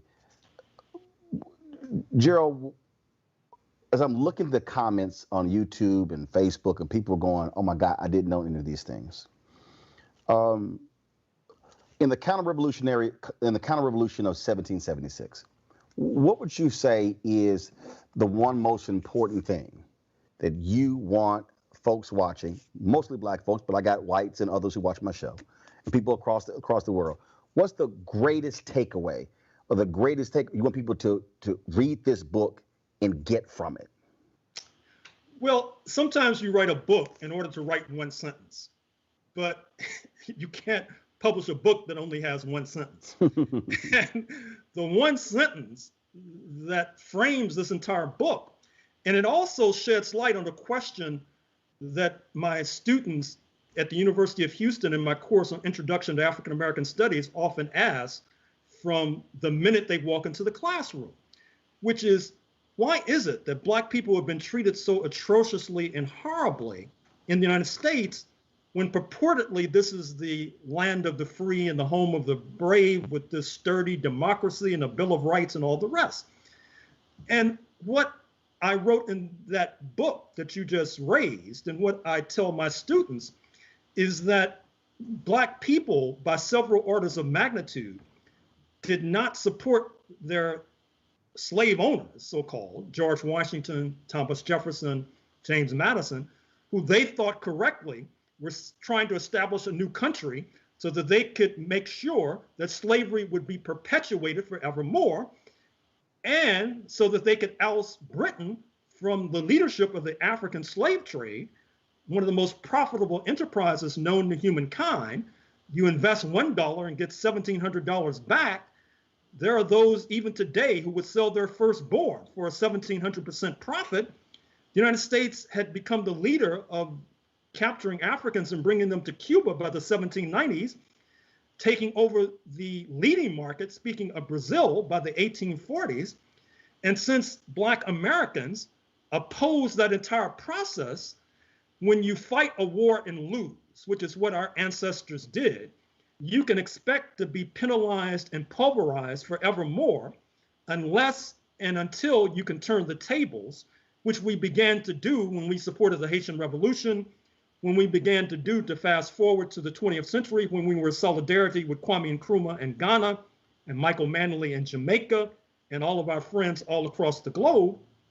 So that is the main takeaway, that A, we have been beaten down so atrociously because we did not support the establishment of a slaveholders' republic in 1776, and B, one of the reasons why we were able to escape the noose that was around our neck was through international relationships, international solidarity.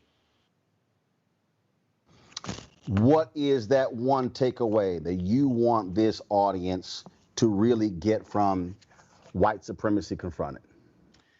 It's an adjunct of what I just said, which is that there was an intimate connection between the movement against Jim Crow and the movement against apartheid. There were very close connections. When you had the Little Rock situation that I just described in Arkansas in 1957, you had solidarity protests in South Africa, even though they were under the gun, under apartheid mismanagement and misrule. And likewise, when you had solidarity on the part of Black Americans after the Sharpeville massacre in South Africa in the spring of 1961, when peaceful protesters were shot down in Sharpeville, South Africa. And so it was like one hand washing the other. We scratched their back, they scratched our back. International solidarity helped to rescue South Africans from apartheid.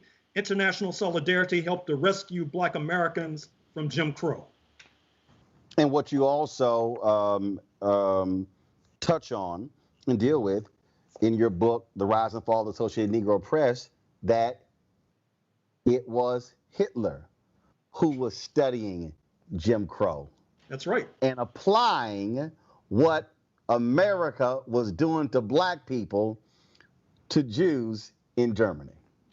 Well, it's not only that. It's the fact that I regret having to say this, but in some ways, the Black community who read Associated Negro Press dispatches in the 1930s and the 1940s were better informed about domestic and global matters than people today who have access to the internet. Because people today who have access to the internet, they're not necessarily trying to follow what's going on in the world. They're looking at cat videos on YouTube or the latest scandal involving Kim Kardashian, et cetera. And so I think we really need to rethink that entire concept, because it's a shame and a sin that in a low-tech era, in an analog era, people may have been better informed than many of us today living in a digital era, when you can have access at your fingertips to events taking place all over the world.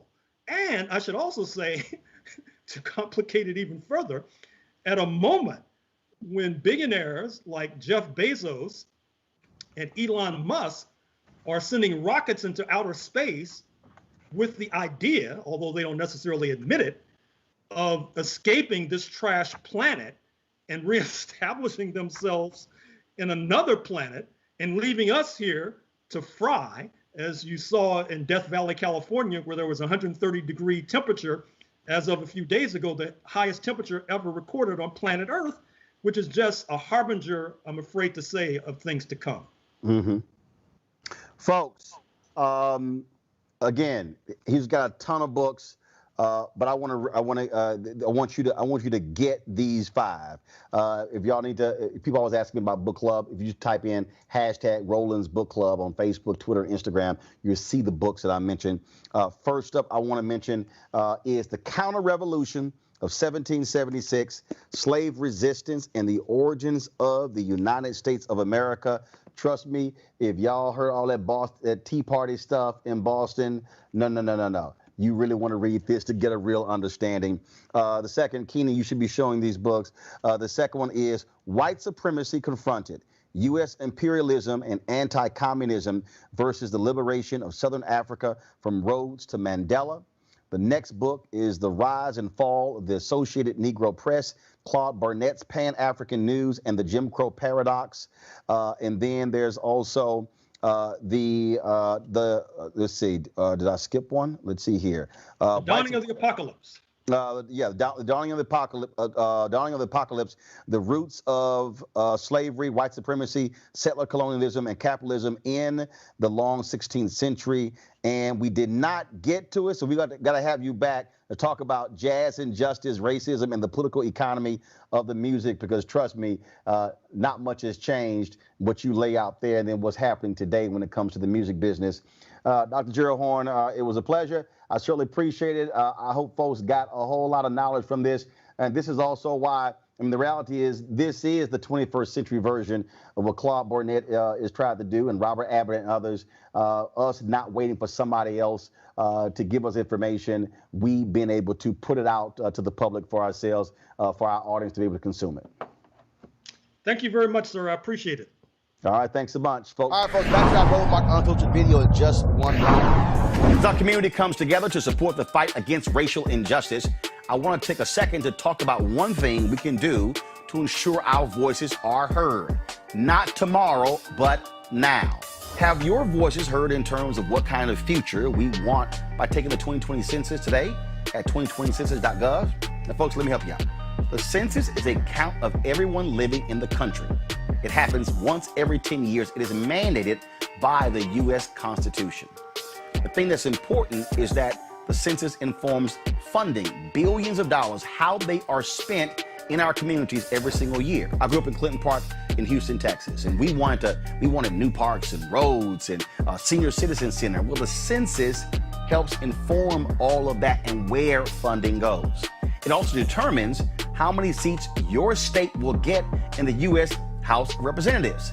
Young black men and young children of color are historically undercounted, which means a potential loss of funding for services that helps our community. Folks, we have the power to change that.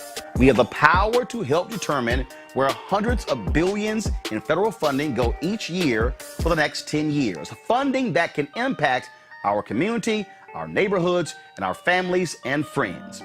Folks, responses are 100% confidential and can't be shared with your landlord, law enforcement, or any government agency. So please take the 2020 census today. Shape your future. Start at 2020census.gov. It's time to be smart. When we control our institutions, we win. This is the most important news show on television of any racial background. Y'all put $2, $3, $4, $5, $10, $15, $20, $30 on this and keep this going. What you've done, Roland, since this crisis came out in full bloom. Anybody watching this, tell your friends. Go back and look at the last 2 weeks, especially of Roland Martin Unfiltered. I mean, hell, go back and look at the last 2 days. You've had sitting United States senators today, Klobuchar and Harris. Whatever you have you can bring to Roland Martin Unfiltered to support it, please do, because this information may literally save your life. Watch Roland Martin Unfiltered daily at 6 p.m. Eastern on YouTube, Facebook, or Periscope, or go to RolandMartinUnfiltered.com. Support the Roland Martin Unfiltered Daily Digital Show by going to RolandMartinUnfiltered.com. Our goal is to get 20,000 of our fans contributing $50 each for the whole year. You can make this possible. RolandMartinUnfiltered.com. You want to support Roland Martin Unfiltered? Be sure to join our Bring the Funk fan club. Every dollar that you give to us supports our daily digital show. There's only one daily digital show out here that keeps it black and keep it real as Roland Martin Unfiltered. Support the Roland Martin Unfiltered Daily Digital Show by going to RolandMartinUnfiltered.com. You can make this possible. Folks, during this election season, you have seen a number of video clips and also memes and quotes of James Baldwin, someone who was very vocal about fighting for freedom for black folks in this country. In his latest New York Times bestseller, Begin Again, James Baldwin's America and Its Urgent Lessons for Our Own, Princeton professor of African American Studies and MSNBC contributor Eddie Glaude Jr. looks at James Baldwin's life and work and relates it to the world we're living in right now. Eddie Glaude Jr., glad to have you on the show. Eddie, when we think about what Baldwin said, I often say when you look at King's book, Chaos or Community, where do we go from here, Chaos or Community, that you literally, if you just listen to what he says and writes and what King writes, you swear they're talking about 2020 and not 1965, 67, or 68. Absolutely. Particularly Baldwin responding to the country's betrayal. When we talk about 63 and 64 and 65, March on Washington, Civil Rights Act, Voting Rights Act. But, 68, as you know, Roland, this is the election of Richard Nixon. By 72, re-election. What do you get? You get the hard hat rebellion. You get the so-called forgotten American, the silent majority. You get the debates around school busing, the violence in Boston and the like. So Jimmy lives long enough to see the country turn its back. And in some ways, Roland, after the assassination of Dr. King in April of 68, he collapses. He tries to commit suicide in 1969. So he has to try to figure out how to pick up the pieces. And this is why, 1972 in his important book, No Name in the Street, is so important to me, because it's a book that's really centered around trauma, wound, and trying to answer the question, now, how do we pick up the pieces and roll this damn boulder up the hill again? We are engaged in a very vigorous battle here. We are seeing the results. I used the hashtag we tried to tell you in terms of what Donald Trump was going to be. I have seen a lot of the social media posts where folks have been blasting you, saying, look, you argued in 2016, you were on my TV One show, News One Now, for folks to leave the top of the ballot empty because with Hillary Clinton and Donald Trump. And I've seen you respond to folks. So talk about that. Talk about what you wrote in your book in 2016 and what you're writing in your book now. And do you still believe that was a smart analysis in 2016, or was there a mistake because of what we now see?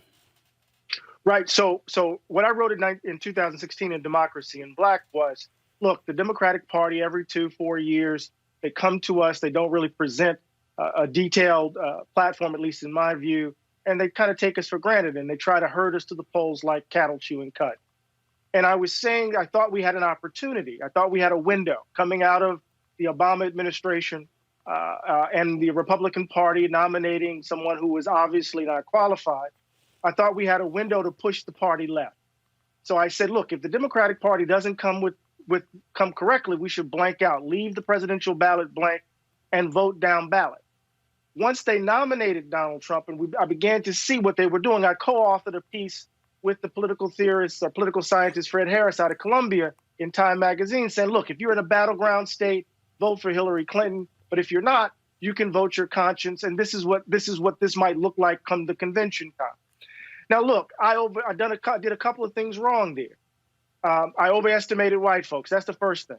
I never thought white folks would elect someone who was so clearly incompetent. Really? In this moment. That was a gross error. I overestimate them. Because Eddie, here's the deal, though. I mean, look, you teach history. In all of American history, white success has always been followed by white backlash. I mean, we can go Reconstruction. We can go 92 years of Jim Crow. We can go. I mean, at each step, black success economically, lynching. We can talk about again what takes place. We can go 13 years of civil rights, black freedom movement. Then we go through desegregation, white backlash, black mayors in 1970s. All of a sudden, success. Boom, Reagan 1980, white backlash. Again, Obama gets elected. 8 years, black president, boom, white backlash. I mean, that's been the history of black folks in America.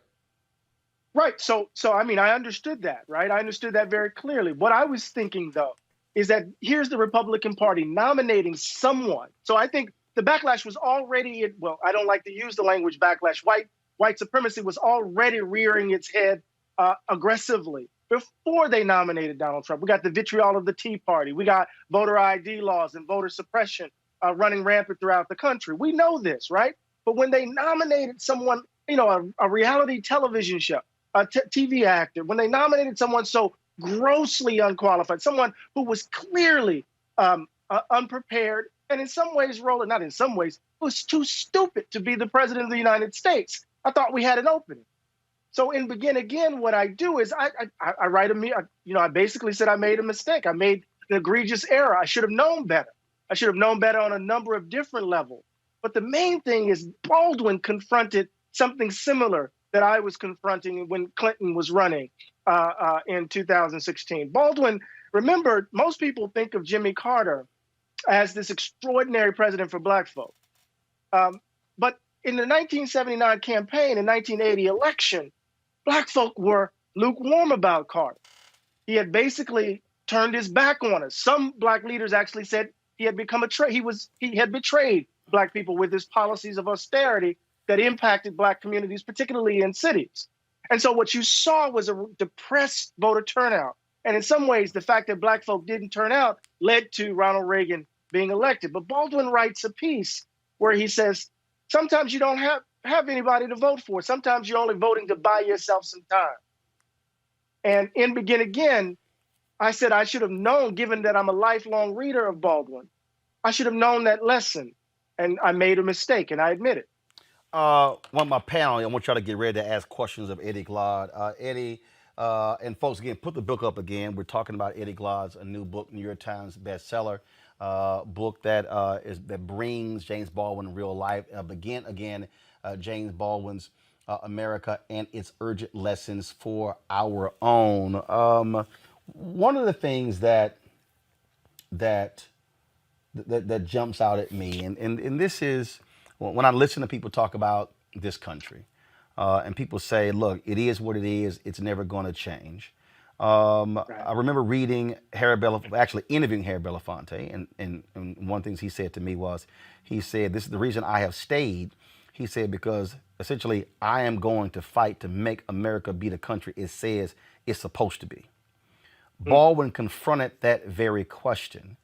And Black folks have always been the ones to save the nation from itself.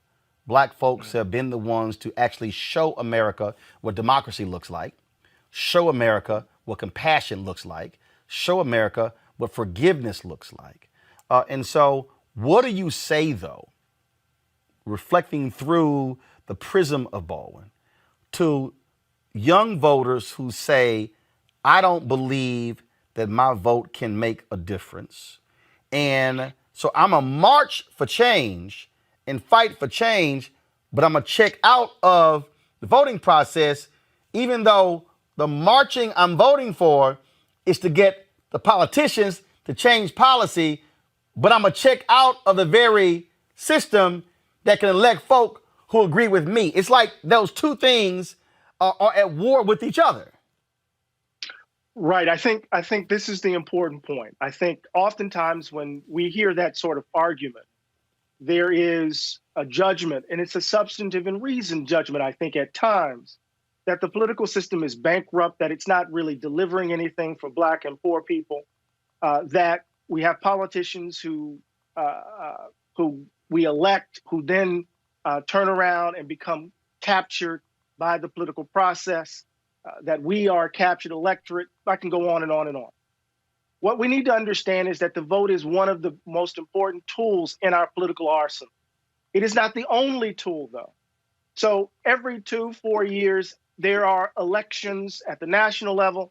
Every year, more than likely, there's an election. Every other year, there's an election at the local and state level. And part of what we need to understand is that politics involves electoral processes, but it's not reducible to those processes. So if we're thinking about change systemically, we need to understand that voting is a part of it.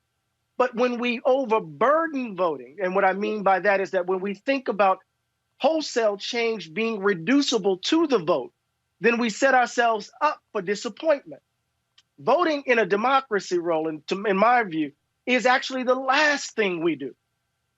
Prior to the election, we are engaged in the work of trying to build a society that we want to build, in trying to create the conditions to produce the sorts of people we want to elect and hold accountable. So we have to see voting. This is what I'm saying to young folks. We have to see voting within the overall strategy of our attempt to build a genuine, right, just democracy. But I understand why they're skeptical. But the skepticism shouldn't lead to a dismissal of the vote as such. It should lead to a dismissal of a certain frame of understanding the role and place of the vote, if that makes sense. Do you also believe that we also have a massive, massive failure when it comes to civics? That part of this issue is that we have folks who have no clue. And should the solution be, look, the school system is not going to do it. You're at what I call the end of the education process. You have your primary, your secondary, elementary school, middle school, high school, then you have college. And so should black communities, black churches, black organizations be leading massive civic engagement workshops and discussions? And two, and there's no disrespect to MSNBC or CNN or Fox News or ABC, NBC, CBS, but they're not going to do it. I'm just being honest.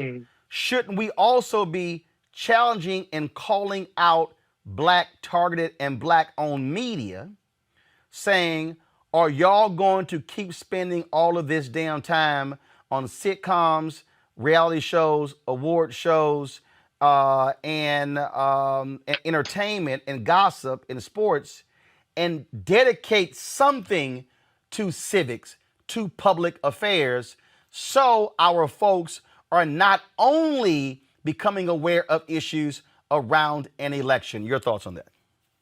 Yes, yes, yes, yes, yes, yes, and yes, and yes, and yes. I mean, I can only say yes so many times, right? So I think, whether it's Nkrumah's conscientization, whether it's political education or the like, it is certainly the case that, we need to understand more fully, I think, the complexities and nuances of the political process, of the pursuit of power in the name of justice, of, in some ways, the power of everyday ordinary people. And the example I have in my head, of course, is the Student Nonviolent Coordinating Committee and what they did at their height and how they entered into spaces, sharecroppers in Mississippi and the like, and created the conditions under which they could become the leaders that they were looking for, as Ms. Baker would put it, right? How they would then run for office, but understood that running for office can present the danger of demobilizing grassroots efforts. But all of this was bound up rather, in an idea of the power of everyday ordinary people. Freedom schools in another instance, right? I think this is really important, Roland, because you hit it right on the head.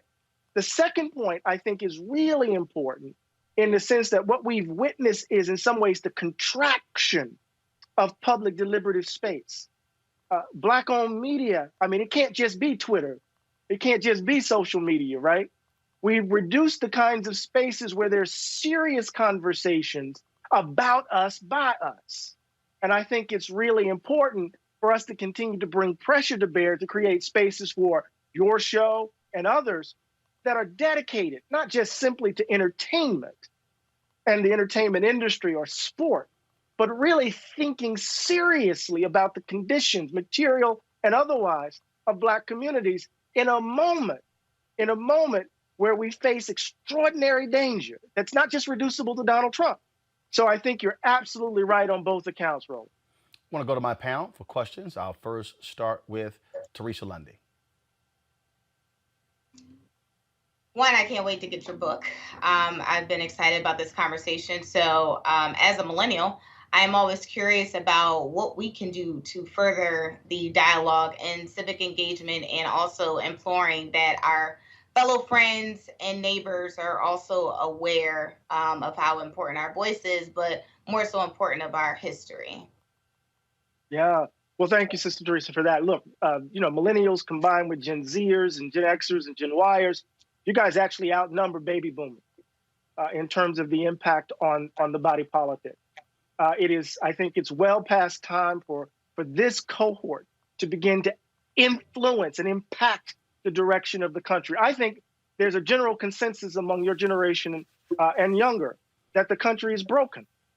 And you're reaching for languages, vocabularies, ways of thinking that offer a different direction for how we might imagine being together as a country.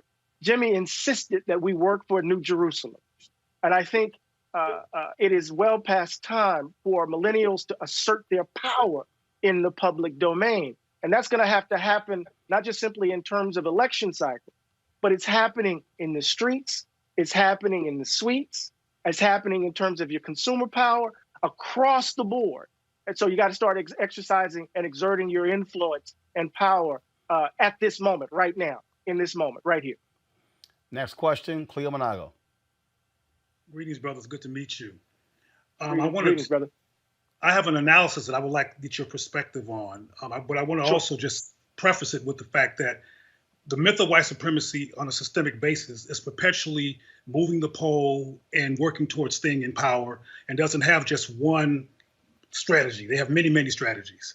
And it's my perspective that we have not been equally strategic as a people so we could actually win going in the future. However, obviously you are going into the past when you write about Jimmy, because Jimmy is a person who lived in the past, and I guess you bring in him into contemporary life to bring the relevance of that. Earlier, I'm not sure if you were around when I was talking with Dr. Malveaux, and she talked about what women have gone through, and I want to get your analysis on this. It's my perspective that today's young men live in a different world. They don't live in a world that is as blatantly patriarchal and disrespectful of women in terms of the dismissal of them as the civil rights movement was. They live in another reality where there's all kinds of different gender this and gender that and women doing things. And the reality is not the same, and they're ahistorical. Is it your perspective from your experience with these young people that they are ahistorical? It's my perspective that they're ahistorical, so they don't relate to the framework that Dr. Malveaux is talking about in terms of, talking about black men now, in terms of how sexist black men were. They're looking at their current reality, which feels and looks different, and do not have a perspective of a harsh patriarchal past. What is your perspective of that? And the strategy issue. Yeah, I would not describe these young folk as ahistorical. I think many of them are definitely trying to connect their particular movement with a tradition that constitutes the wind beneath their wings. I think that many of the young leaders of Black Lives Matter, for example, and remember, Black Lives Matter is a complex phenomenon. It's not just one thing. It's like Black Power. There were a number of different organizations that fell under the rubric of Black Power. Black Lives Matter is similar. There are a number of different organizations that fall under that label or that slogan, but it's a sentiment that cuts across all of the different political formations.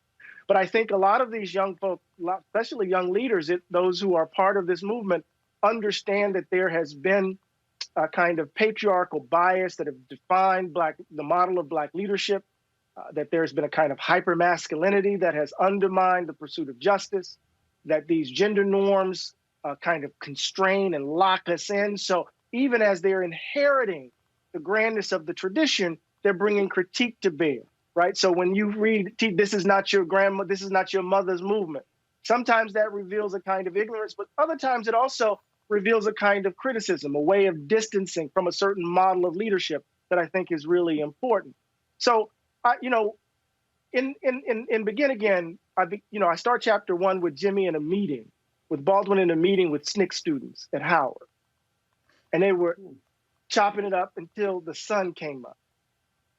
And Baldwin said to them at the end, he said, "What I ask you that you promise your elder brother that you don't believe what the world says about you.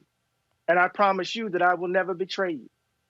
And when Kwame Ture, Stokely Carmichael, wrote his autobiography with Michael Thelwell, he said, Baldwin never betrayed them. My relationship to the young organizers and activists is that we need to support, we need to offer our encouragement. We need to be in solidarity with them and create the conditions under which, or help create the conditions under which, together with them, we can bring about a more just world. So they're challenging in the streets. Some of them are challenging politically as they organize, but I don't think they're ahistorical, if I understand your question, Doc. I don't think they're ahistorical, at least not all of them. Julian Mavo. Hey, Eddie, how you doing? It's good to see you. Hey, Julie, good to see you.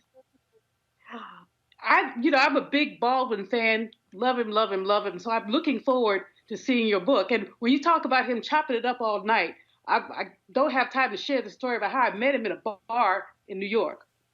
And we ended up getting put out the bar and sat on a park bench and continued the conversation because the brother really could talk. One of my favorite Baldwin things is the collection of essays, The Price of the Ticket. And the title essay, The Price of the Ticket, really talks about what white people give up in order to be white. In other words, that they give up their nationality, they give up, in order to be white, they have to shrug off their Irishness or their Italianness or all of those things. And I think that he had a profound understanding of whiteness in a way that many African-American people and scholars do not. And in that understanding of whiteness, I think that perhaps where some of his despair actually came from. Now, he wasn't consistently despair, but you get some despairing moments in some of his essays. So my question to you, in terms of that particular essay and others, which would your top 3 Baldwin essays be that you would suggest every young person and not so young person read? Wow, that's a hard one. But let me just say this, Julian, you're absolutely right, Dr. Malvo, right? So at the heart of Baldwin's corpus is what I call this revolutionary inversion. And that is, he's going to insist that the problem ain't us. The problem ain't Black people, right? To put it in my Mississippi way, right? And that is to say, he says, I never thought of myself as the N-word. You called me the N-word. And the question you need to figure out is, why did you need the N-word in the first place? Come on. So then he says, I'm going to give the N-word back to you. And then ask the question, who's really the N-word, baby? Right? So Baldwin flips it. That's really key. So the problem ain't us. It's this conception of whiteness that's rooted in this belief that because one is white, one ought to be valued more than others. And until we uproot that, we're going to find ourselves on this racial hamster wheel over and over and over again. So the 2 or 3 essays that I would suggest, of course, Fire Next Time is really important. White Man's Guilt, 1965 Ebony piece, is critical for his understanding of history. But let's just put Fire Next Time aside. So I would go White Man's Guilt. As Much Truth as One Could Bear is a wonderful essay written in 1962. And then I would say read To Crush a Serpent, which was the last essay published in Playboy magazine, where Baldwin goes at the evangelical right, the moral majority, and offers a vision of salvation and love that is so profound that it's an extraordinary sermon that I think suggests what he was thinking about as the cancer was ravaging his body. So I would say, again, As Much Truth as One Could Bear, White Man's Guilt, and To Crush a Serpent. But ask me tomorrow, I might give you 3 different ones. I can't read your book. Eddie, last question for you. Sure. And that is, I want to get your perspective on, everybody's been weighing in on my interview with Ice Cube, talking about his contract with Black America, having a conversation with the Trump folks as well. Want to get your thoughts on that. And there are those who say we should not be criticizing him. There are others who say he was wrong as well. I'm of the opinion, first of all, no one is beyond criticism. I've gotten criticized from different people as well. The moment you choose to step into the political arena, you're going to make yourself susceptible to criticism. Just your thoughts on what you've heard and all these different things around that issue. Roland, at the heart of it is a problematic conception of leadership. Du Bois worried about it in Souls of Black Folk. He says, when leadership is chosen from outside of our community, right? It undermines the very democratic process. He was referring to Booker T. Washington in that extraordinary essay of Mr. Booker T. Washington and others. And so part of what we need to kind of interrogate here, whether you agree with Ice Cube or not, is what is his conception of Black leadership? How is he thinking about his relationship to everyday ordinary folk? What authorizes his voice? Who gives him the power to speak on behalf of X, Y, and Z?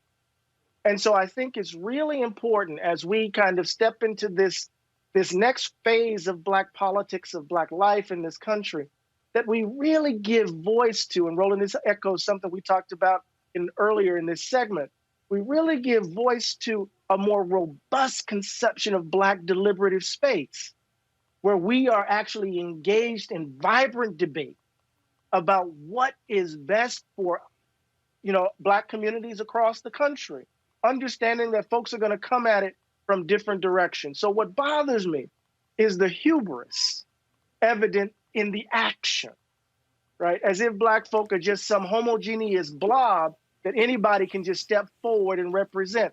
What is Ice Cube's, who is Ice Cube's constituency? Who holds him to account? Who is he responsible to? Right? It goes beyond just simply having a love for Black folk, right? It has it is tied up or bound up with who is one accountable, who are you accountable to and responsible for? Folks, the book, please show it again, by Eddie Glaude Jr. The book is Begin Again, James Baldwin's America and Its Urgent Lessons for Our Own. The final question I asked is of every book author. I can't believe I forgot about it. Every book author has a wow moment. A wow moment when they're researching a book, when they're writing it, when they're going through things. What was your wow moment when you were writing this where you just went, oh my goodness, wow, that's crazy? What was it? Oh, wow, there's so many. There was one. I'm in the Schomburg. I'm in the Schomburg going through Jimmy's papers, right? And there's this. You remember those little memo pads, Roland? Yep. And Julianne, where you could write they're about this big, and you could write on them. Yep. I come across a little memo where Baldwin, scribbled a note to Robert F. Kennedy after his brother was assassinated, and it's a note on behalf of Harry Belafonte, Lorraine Hansberry, Jerome Smith, all the folks who met with Bobby Kennedy in '63, earlier that year, right? And Baldwin is saying to him, let me grieve with you. Let us grieve with you. We know what the suffering is. That's what we were trying to get you to see. And it's consistent with Jimmy's notion that suffering is the bridge. And I remember reading that in the file and just going, oh my God, this is something else. And it sent me back to, the artist's struggle for integrity. It sent me back to a whole range of essays, but it was one of the many wow moments I had, working my way through over 7,000 pages of work. All right, Eddie Glaude Jr. I appreciate it, man. Thanks a lot. Thank you, Doc. Take care of yourself and stay safe. Yes, sir. Thank you very much. All right, folks, back to our Roland Mark Unfiltered video in just one moment.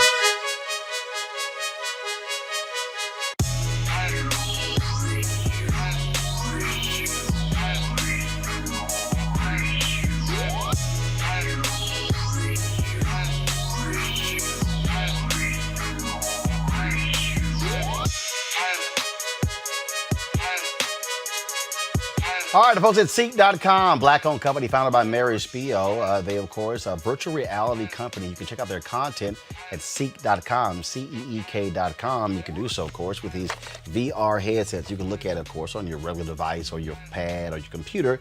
But if you want to experience being in the room, you can use this headset right here. All you simply do is just pop in your cell phone in here, pop it on, and then put this headset on, and you can literally experience their content in virtual reality. And so allows for you to do a 360-degree view of the room. But also, folks, they have the 360-degree 4D headphones right here. These are Bluetooth headphones. They have complete surround sound in terms of as you hear the particular music.